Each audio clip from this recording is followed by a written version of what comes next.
आप अभी भी सहमति में खड़े होना चाहते हैं कि फारूक अब्दुल्ला के? मैं इसलिए कह रही हूँ कि संस्थाओं पर सवाल उठाने का ये क्रम कब बंद होगा? उसमें सेबी पे आपने सवाल उठा दिया, आपने शेयर बाजार को कटघरे में खड़ा कर दिया, आपने सेना को कटघरे में खड़ा कर दिया। भाई नहीं, होल्ड ऑन प्लीज। सबसे पहली चीज, जिस आदमी को आप डिस्कस कर रही हैं उसके क्रेडेंशियल्स एक राष्ट्रवादी के रहे हैं। He has been a minister in the Atal Bihari Vajpayee। तो सेना के क्रेडेंशियल्स क्या है सर? तो सेना के क्रेडेंशियल्स क्या है विवेक जी? विवेक जी, सेना के क्रेडेंशियल्स क्या है?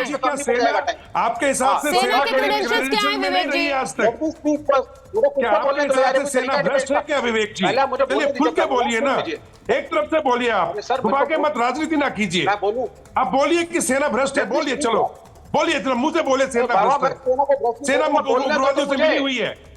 तो आप कैसे बोल सकते हो? कोई नेता क्या रहा क्या नहीं, हम नेता के बारे में नहीं बोल रहे, लेकिन हम बिल्कुल भ्रष्टाचार करते हैं। We definitely condemn। मैं आपके साथ हूँ इसमें colonel. Anybody talking about defense policies and army like this? आप लोगों में से किसी के पास में क्षमता नहीं भारतीय सेना के बारे में। विवेक जी, मैं आपसे सिर्फ ये कह रही हूँ, आप फारूक अब्दुल्ला के क्रेडेंशियल्स के बारे में बताइए, लेकिन सेना के क्रेडेंशियल्स बताने के लिए कोई मुझे उसकी किसी की भी जरूरत नहीं है।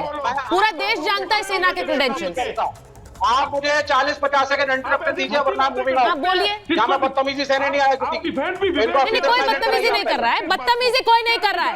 It is all about the topic we are discussing. हम जिस मुद्दे पर बात कर रहे हैं, बात उसी की हो रही है, कोई पर्सनल किसी से बदतमीजी नहीं हो रही है। एक मिनट कर्नल विवेक जी बोलिए, जल्दी से बोलिए।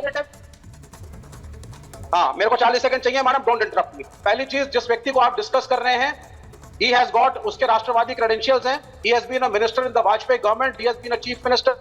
वो व्यक्ति पार्लियामेंट में खड़े होकर के वंदे मातरम, भारत माता की जय बोलता है। वो व्यक्ति कहता है कि जब अयोध्या का मंदिर बनेगा तो उसकी पहली ईंट मैं पहुंचाऊंगा। Number 1। Number 2, his father had a great role in the annexation of the J&K। और उनकी स्पीच शेख अब्दुल्ला की अगर आप सुनेंगी तो पेट्रियोटिज्म और नेहरू और गांधीवाद आपको दिखेगा। नंबर 3, इस देश के अंदर क्या नारकोटिक्स कंट्रोल ब्यूरो को ड्रग्स के लिए क्वेश्चन करना कि इस देश के अंदर ड्रग्स कहां से आ रहे हैं, असला कहां से आ रहा है, टेररिस्ट कहां से आ रहे हैं, हमले क्यों हो रहे हैं, और अगर हो रहे हैं तो बॉर्डर के ऊपर जो सिक्योरिटी फोर्सेस हैं उसमें बैड एलिमेंट्स हैं। इसको कहना सेना के ऊपर हमला नहीं है। There are bad elements in every organization. Vivek Srivastava ji, आपको मैंने अनइंटरप्टेड टाइम दिया। अब मेरी बात सुन लीजिए। आपने जो बात बोली, आपने as spokesperson of Farooq Abdullah बहुत अच्छा भाषण दिया, लेकिन मेरी बात सुन लीजिए। सेना के क्रेडेंशियल्स पर मुझे तो किसी का सर्टिफिकेट यहाँ चाहिए नहीं। दूसरी बात, फारूक अब्दुल्ला ने उस तरह से बोला नहीं जैसे आपने बोला है। आपने जो बात बोली और फारूक अब्दुल्ला ने जो बात बोली उसमें फर्क है। तीसरी बात यह है कि ये खुलकर छाती पीटकर बोलना कि भाई सेना जो है घुसपैठ करा रही है, सेना आतंकियों के साथ है, मैंने क्या गलत किया है। भाटी जी, मैं आपके पास आ रही हूं, एक मिनट रुक जाइए। भाटी जी और सिद्धार्थ जी को लीजिए स्क्रीन पर। भाटी जी, मैं आपसे पूछ रही हूं, विवेक श्रीवास्तव मुझे क्रेडेंशियल्स बता रहे फारूक अब्दुल्ला के, मुझे वो नहीं सुनने हैं।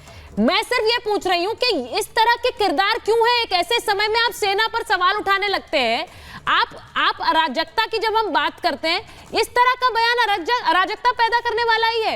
आप बोल दें कि जम्मू कश्मीर में जो हो रहा है, जो घुसपैठ हो रही है, आप उस पर सवाल उठाइए। आप इनको, सिद्धार्थ यादव को पूछिए सवाल कि कैसे हो रही है घुसपैठ, कैसे आप आने दे रहे हैं, लेकिन आप कह देते सेना आतंकियों के साथ है। कितना टाइम है मेरे पास बोलने के लिए? सर, जितना आप चाहें। आप महाभारत के पहले के शोज देख सकते हैं, जितना समय आपको देती हूँ उतना ही दूंगी। ना उतना तो नहीं मिलता, हमें बीच में टोका टाकी होने लगती है। लेकिन मैं ये कहना चाहता हूँ कि पहले तो मैं 2 टिप्पणी उस पर करना चाहता हूँ, 2 शब्दों की। जो पहला विषय चल रहा था, क्योंकि आपने अचानक विषय चेंज कर दिया।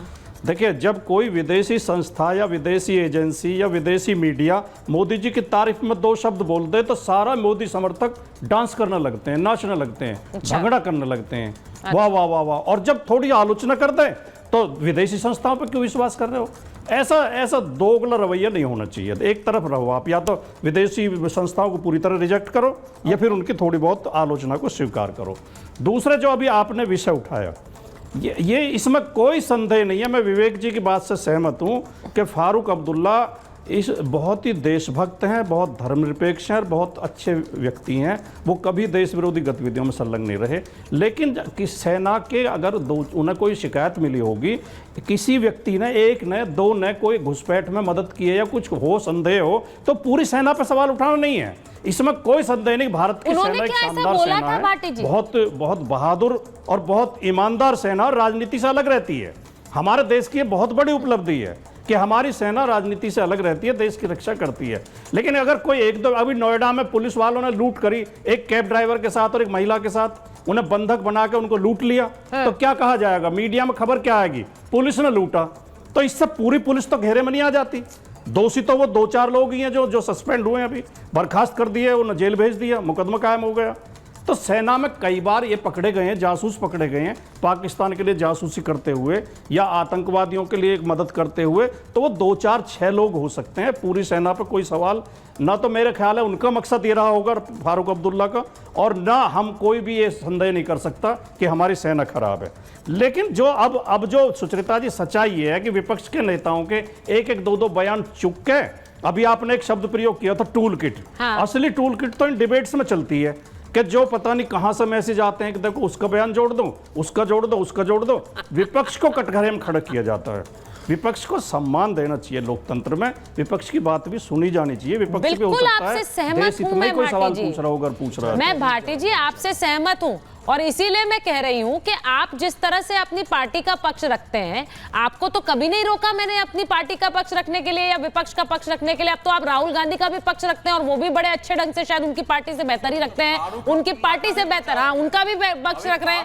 अब ये सवाल अब्दुल्ला ने भी नहीं सोचा होगा कि समाजवादी पार्टी ऐसे मेरा बचाव करेगी, क्योंकि सीपीआई को तो मैं जानता हूं, उनको एक वोट चाहिए नहीं देश से। सीपीआई ने यही करते हुए पूरे देश से अपना सत्यानाश कर दिया। लेकिन समाजवादी पार्टी तो अभी जनाधार वाली पार्टी है। ये सब भाषा बोल करके क्यों सीपीआई बनना चाह रही है? मुझे ये, अगर ये भाषा ये बोलेंगे कि सेना में फारूक अब्दुल्ला खराब थे तो अटल बिहारी वाजपेयी इन्होंने मंत्री क्यों बनाया अपने मंत्रिमंडल में? अवधेश जी इस बात का जवाब दें। अटल बिहारी, अगर फारूक अब्दुल्ला खराब हैं तो अटल बिहारी वाजपेयी उन्हें मंत्री क्यों बना रहे थे? सुनिए, अटल बिहारी वाजपेयी ने मंत्री बनाया और नरेंद्र मोदी ने उनको नजरबंद किया, पूरे परिवार को। दोनों बताइए ना, आप आधी चीज बता रहे हैं।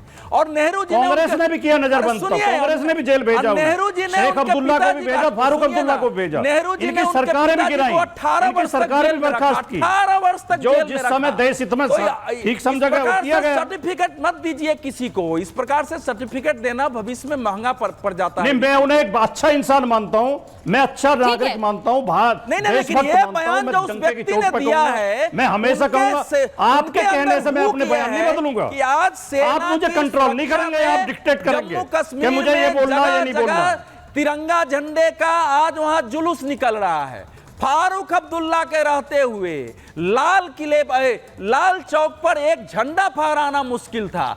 जो आदमी कश्मीर को भारत का अंग बनाने में शेख अब्दुल्ला, फारूक अब्दुल्ला परिवार का बहुत बड़ा रोल है। तो देश में अभी तक ये आप मत भूलिए, की गई और नेशनल कॉन्फ्रेंस का बहुत बड़ा रोल है। दिशा में चली जाए। आपके राजा हरि सिंह पाकिस्तान पर मिलना चाहते थे, नहीं, यही तो शेख अब्दुल्ला, फारूक अब्दुल्ला जो भारत के पक्ष में आंदोलन चला रहे थे, ये मत भूलिए आप। कश्मीर का इतिहास मत भूलिए। खलनायक बना दिया गया, बेचारे को निकाल के अपने मुंबई में भेज दिया यहां से, और स्थिति दूसरी थी। तो काहे नेहरू जी 18 साल तक जेल में डाल दिए शेख अब्दुल्ला को, और फारूक अब्दुल्ला छोड़ के लंदन भाग गए थे। आप तो उस समय के हैं, 85-86 में फारूक अब्दुल्ला जो लंदन भागे, नरसिंहा राव के समय वो लौट के आए हैं। इतने दिन तक कश्मीर को जो आदमी छोड़ दिया, कश्मीर की जनता को जो छोड़ के उस संकट के समय में लंदन में जाके बस गया हो, उसको आप देशभक्त कहते हैं, तो फिर तो देशद्रोही, देश विरोधी और कायर की कोई परिभाषा भाटी जी ने एक सवाल